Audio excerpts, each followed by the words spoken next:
It's been really good. We started like a week ago in Vancouver.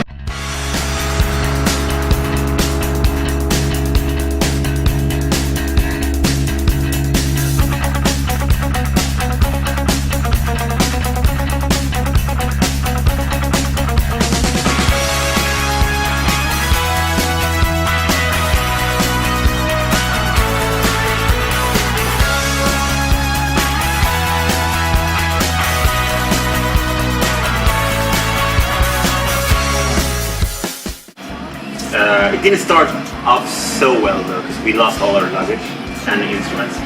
So we had to play the first show with borrowed instruments and stuff like that. But it was pretty fun because it doesn't happen every day. So it was a challenge. But now since then it's been really good. We played Portland, Seattle, super fun. So we're excited. Have you had any like memorable moments or anything embarrassing besides losing your luggage? Pretty good day off yesterday. We were just hanging by the pool, taking it easy. I mean, it's only been a week, so it hasn't really happened that much. But we're going to Vegas in 2 days, so who knows? And I saw your show in Colorado. You guys are going to film the entire thing. Yeah. Is that going to turn? What is that going to turn into?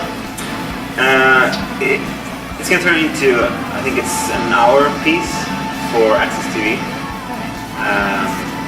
Then I don't know what we're gonna do with it, but hopefully we're gonna release it somehow if it turns out good. But yeah, we haven't really filmed the whole show for the TV channel, so it's gonna be pretty fun. I don't know at all what to expect. Sure. So you guys are from Sweden. What is it like writing? I'm guessing English isn't your first language. What is it like writing music in English? To me, it seems more natural. I've never really felt like I could write in Swedish. It's a really hard language to write music in, and I'm really impressed by the people who can do it. To me, whenever I try to write in Swedish, it always sounds corny to me, and I can't really explain why. I mean, so that we brought up with English music, American music, so I guess for us it's pretty natural as well to sing in English. We're from the south in Sweden as well, which is kind of different accents, and it sounds more not good. Corny, but I guess it's like your southern here. Right. And you know, there's a lot of successful bands from the south in America, but you also have there's different vibes in America, country music, stuff like that. It's huge here. We don't really have anything in Sweden that it's kind of good from the south when it comes to music. Your first show in America, do you remember what that was like at all? I think it was at CBGB's, wasn't it? Yeah, it was. Yeah. It was like a showcase. 10 years ago. Yeah, 11 years ago. I think it was a lot of fun.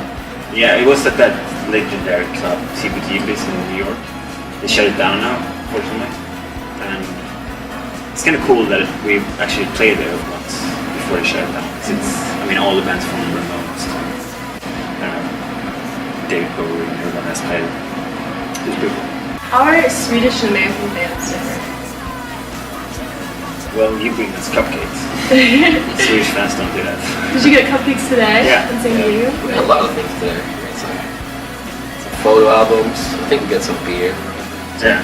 Like, not homemade, but like microbreweries or something.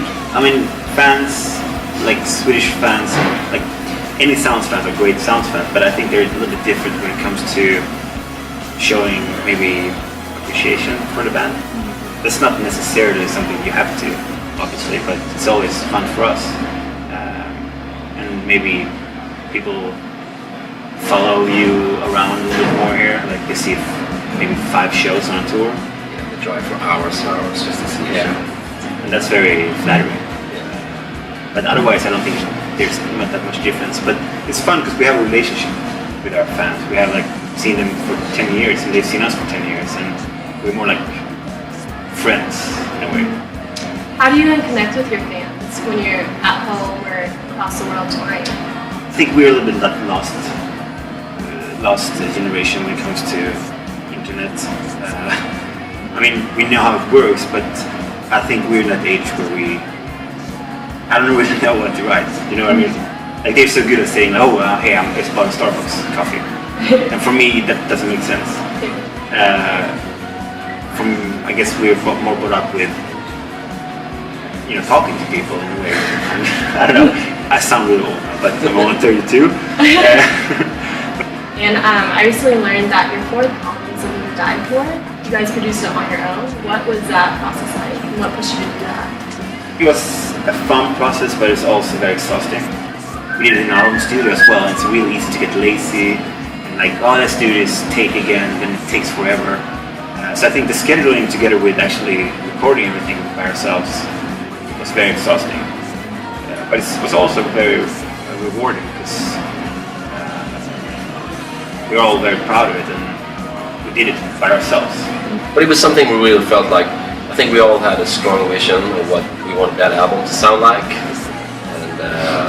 And just at that moment it felt the right thing to do, just to do it ourselves. We didn't really want to, not necessarily hear other people's opinion, because that can be really useful, but sometimes when people sort of tell you what to do, it can be frustrating sometimes. So in your 16 years as a band, what has been like your favorite moment or favorite show that you remember? Ooh, that's like impossible. Yeah, there's been so many different shows that are fun for different reasons. But I would just say one of my favorite things is always just to go new places I've never been before. What has been something like your favorite places to go? Colombia was fun. Mexico was always fun. Although not necessarily fun in that sort, but I found Russia to be it was kind of interesting. New experience. Yeah. Yeah, well, it's not maybe the top 10 countries to play in, but it was an experience to go there. But we went. We came back. So we're from the University of San Diego, and there may be like a lot of kids there who want to major in music or start a band. What kind of tips would you have for them from personal experience? If you want to start a band, don't necessarily look for the people who have the most like musical skills. Go for the people that are more like-minded than you. Just make sure that you all get along really well, because it's a lot of bands that are really skillful musicians, but not necessarily a good band. So if someone has never heard your band before, how would you describe your music in a few words to them? Whenever people ask us, like, we are like eating at a diner and the waitress is like, oh, you guys in the band? It's like, what kind of music do you play? We all just look at each other, it's like, pop, rock, something. It's really hard to describe your own music. I think you have to go and see it.